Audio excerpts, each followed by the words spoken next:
우선 제 소개부터 하겠습니다. 저는 YTN 기획탐사팀 소속 김대경 기자입니다. 저는 지금 현재 팩트와이라는 프로그램에서 팩트체크 기사를 담당하고 있고요. 또 탐사보고서 기록이라는 프로그램에서 탐사 취재를 담당하고 있습니다.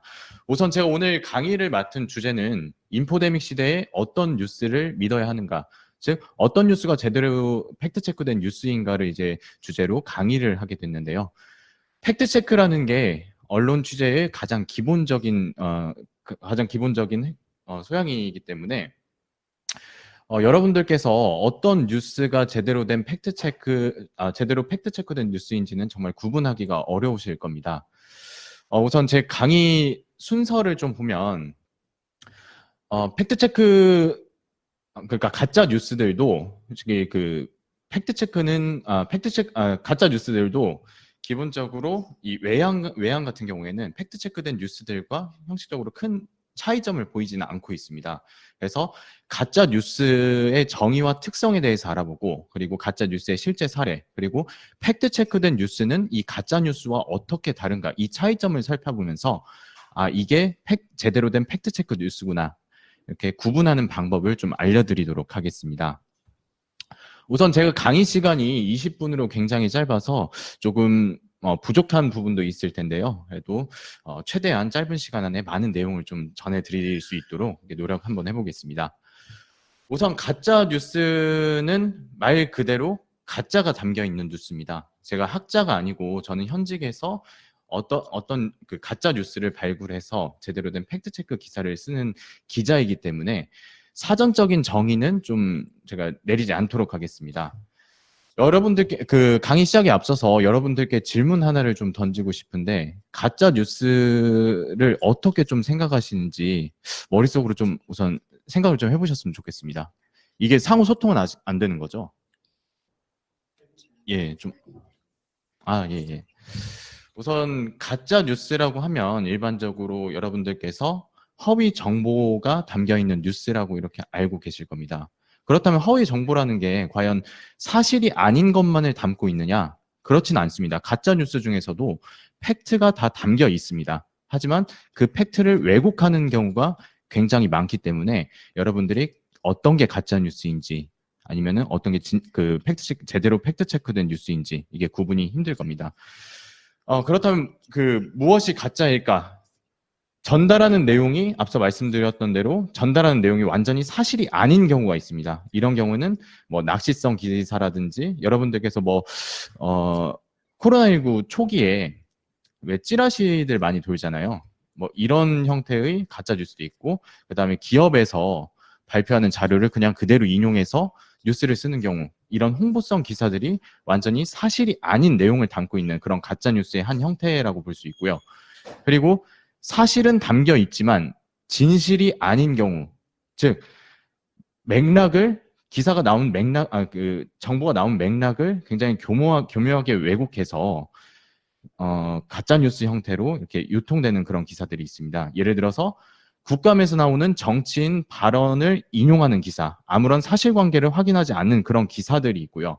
그리고 또 통계의 일부분만 사용해서 마치 이 통계는 A를 말하고 있는데 마치 B를 말하고 있는 것처럼 왜곡하는 경우, 이런 형태의 가짜뉴스, 이 두 가지 형태의 가짜뉴스가 있습니다. 그러면 이제 본격적으로 이제 강의를 시작해 볼 텐데요. 이제 실제 사례를 한번 보면서 제가 천천히 설명을 드리겠습니다. 가장 먼저 저희가 이거는 팩트 체크를 했었던 뉴스인데요. 한번 기사를 한번 보시겠습니다.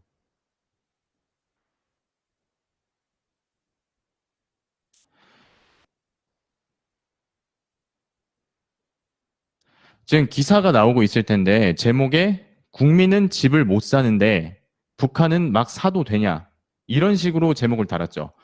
이 제목을 봤을 때 마치 지금 한국 사람은 집을 못 사고 있는데 북한 사람들은 집을 마음대로 살 수 있느냐, 이렇게 제목을 달아놨습니다. 약간 오해를 불러일으킬 수 있는 그런 기사인 거죠. 그래서 그 내용을 보면 통일부가 지난달 27일 입법 예고한 남북교류협력법 개정안에 이 경제협력사업 조항이 신설이 됐는데, 이 내용을 보면 북한 기업이 한국이나 북한 제3지역에서 이제 부동산이라든지 뭐 저작권 등을 소유할 수 있는 이런 사업을 할 수 있다라는 그런 내용의 개정안을 이제 설명을 해놨고요.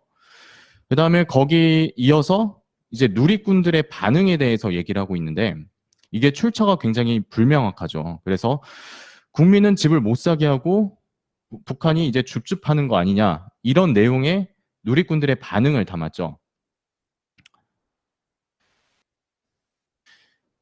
글기사로 어떤 좀 차이점이 있는지 하나하나씩 설명드리겠습니다.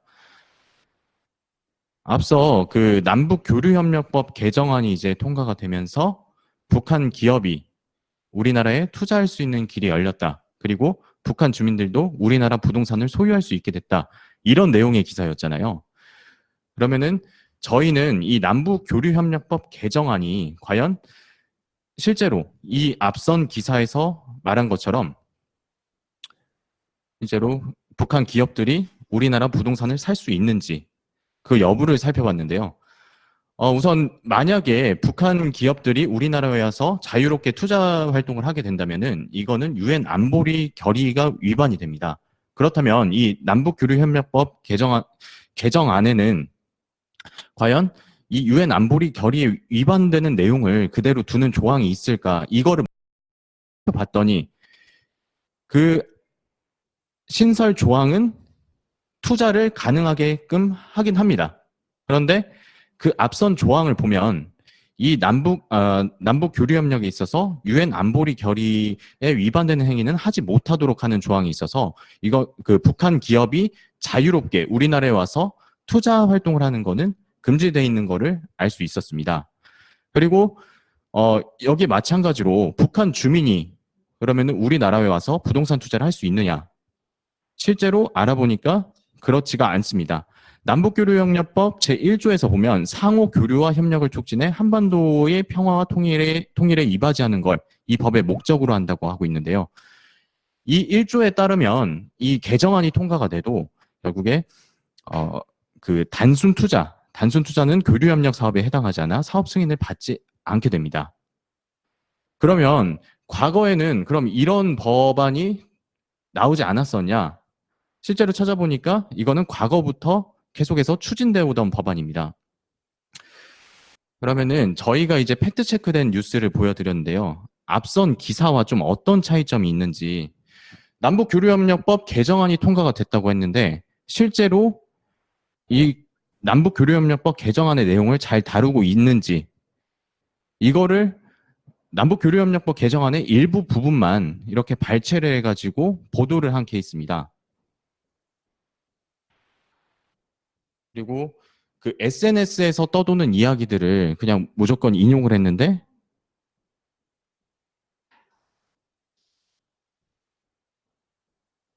잠시만요.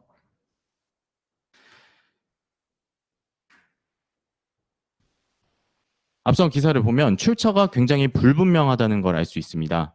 그리고 이 앞선 기사 같은 경우에는 그 문제되는 조항을 주관 부처인 통일부에 확인만 해봤어도 이게 사실이 아니라는 걸 알 수 있고요. 그리고 전문가의 자문도 거치지 않았습니다.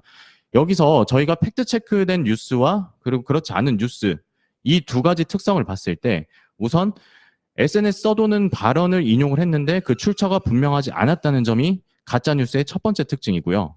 그리고 그 문제되는 조항을 그렇다면 전문가라든지 아니면은 주관 부처인 통일부에 확인했는가? 즉 당사자한테 확인을 해야 되는데 그렇지 않았다라는 점입니다. 그리고 이제 두 번째 케이스를 보여드릴 텐데요. 이거는 이데일리에서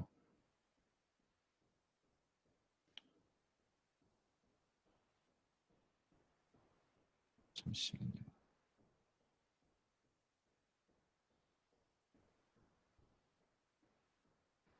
그 다음 이제 뉴스는 가짜 뉴스는 이제 항바이러스 지킴이 패치라고 해서 마스크에 이 패치만 붙이면은 바이러스를 막을 수 있다라는 기사입니다. 경남제약이 이제 감염성 변종 바이러스 억제 효과가 87%에 달하는 그런 지킴이 패치를 개발을 했다. 그래서 이 지킴이 패치는 사스나 메르스와 같은 호흡기 변종 바이러스를 예방하는 효과가 있고 이거를 산업통상자원부 국가기술표준원에서 인증을 받았다. 이런 내용의 기사인데요. 이건 실제로 보면 저희가 팩트 체크를 해보니까 이 국가기술표준원에서 받았다는 이 인증 같은 경우에는 실제로 지금 있는 코로나 바이러스가 아닌 돼지 사스 코로나 바이러스, 다른 바이러스를 통해서 인증을 받았고요. 또 이 패치 같은 경우에는 KC마크 인증을 받았다고 하는데 실제로 KC마크는 그냥 산업부에서 통상적인 인증 그냥 공산품에 대해서 인증을 내주는 그런 마크 제도입니다. 그래서 앞서 이제 두 가지 뉴스를 봤는데 여러분들께서 만약에 어떤 정보를 유통을 하거나 이게 어떤 뉴스를 좀 유통을 하려고 한다면 이게 제대로 된 팩트 체크 뉴스인지 이런 기준점이 있어야 되잖아요. 그럼 제가 세 가지를 꼭 확인을 해야 되는데 먼저 이 출처를 확인해야 되고 앞서 보셨듯이 남북교류협력법 개정안 이런 뉴스를 만약에 여러분들께서 좀 검증을 해보려고 한다면 실제로 그 출처가 된 남북교류협력법 개정안 이 내용을 살펴보고 이 내용이 기사의 내용과 정확히 맞는지 확인을 해보셔야 되고 그리고 주간 부처 뭐 통일부나 뭐 이런 데는 솔직히 확인을 잘 해보지 못하지만 맥락상 여러분들께서 읽어만 보셔도 이 가짜 뉴스와 가짜 뉴스가 어느 부분이 잘못됐는지 이걸 확인할 수 있습니다. 이런 기준점들을 활용을 해가지고 여러분들께서 제대로 된 팩트 체크 뉴스를 이제 검증할 수 있으실 겁니다.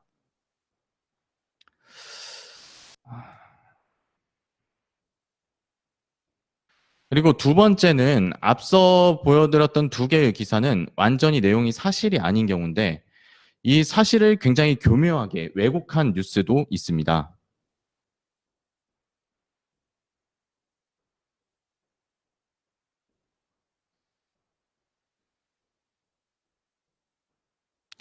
우선 조선일보에서 단독이라고 이제 나온 기사였는데 역사박물관에서 천안함이라든지 이런 천안함이나 좀 좌편향된 이런 내용, 천안함 같은 경우에는 얼버무리고 좀 좌편향된 그런 내용의 전시들만 이렇게 진행한다는 이런 기사였는데요.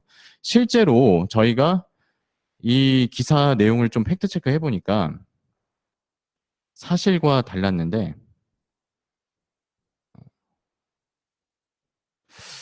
이게 온라인으로 하다 보니까 조금 미흡한 점이 많은데요. 저희가 이 기사를 보고 실제 역사박물관에 가보니까 천안함 실제로 전시되고 있었습니다. 그런데 다른 이제 뭐 세월호 같은 경우에는 그 전면에 이제 좀 전시하는 부분이 굉장히 컸고 천안함 같은 경우에는 그 부분이 굉장히 짧았는데 어쨌든 제가 여기서 설명을 드리고 싶은 건 이렇게 뉴스의 그 제목을 그대로 믿지 말라는 겁니다. 실제로 만약에 이 기자가 이 기사를 쓰기 전에 이 역사박물관에 가봤다면은 이게 사실과 다르다는 걸 알 수 있을 겁니다. 이게 좀 시간이 짧아서 이제 좀 마무리를 지어야 될 텐데요. 우선 제가 앞서 좀 급하게 설명을 하다 보니까 말이 조금 횡설수설한 부분이 있었을 텐데 여러분들께서 만약에 어떤 자료를 인터넷에 올리고 하시는 위키 분들이 이제 그런 역할을 하시는 거잖아요. 근데 그 자료를 올리시기 전에 꼭 세 가지를 꼭 확인을 하셨으면 좋겠습니다. 만약에 어떤 기사의 내용을 올리고 싶다. 그러면 가장 먼저 자료의 출처를 확인을 해봐야 됩니다. 예를 들어서 뭐 통계 기사가 있다. 그러면 이게 제대로 된 통계 기사인가? 이거를 알기 위해서는 통계청에 직접 방문을 해볼 수가 있고요. 그리고 기사를 보면 이 자료의 출처가 정확히 나와 있는데 이런 자료의 출처라고 적힌 부분을 뭐 구글링을 통해서 직접 들어가서 확인을 해본다라든지 그러면은 어떤 부분에서 좀 맥락의 왜곡이 있는지 이런 부분들을 쉽게 찾을 수 있을 겁니다. 그리고 이것도 취재의 기본 원칙인데 보통 가짜뉴스 같은 경우에는 논란의 당사자를 직접 접촉하지 않습니다. 아까 전에 조선일보 기사에서 보시듯이 조선일보 기사가 나오게 된 배경은 그냥 국감에서 국민의힘 의원이 이렇게 좌편향된 전시를 하고 있다. 이런 식으로 얘기를 하다 보니까 그거를 역사박물관을 직접 가보지도 않고 이렇게 쓴 기사였는데요.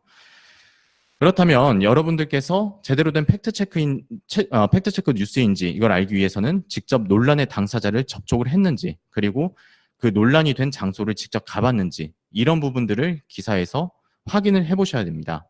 그리고 사안과 맥락에 대해서 중립적으로 어떤 한쪽에 치우치지 않고 썼는지, 이런 부분들을 잘 확인해 보셔야 됩니다.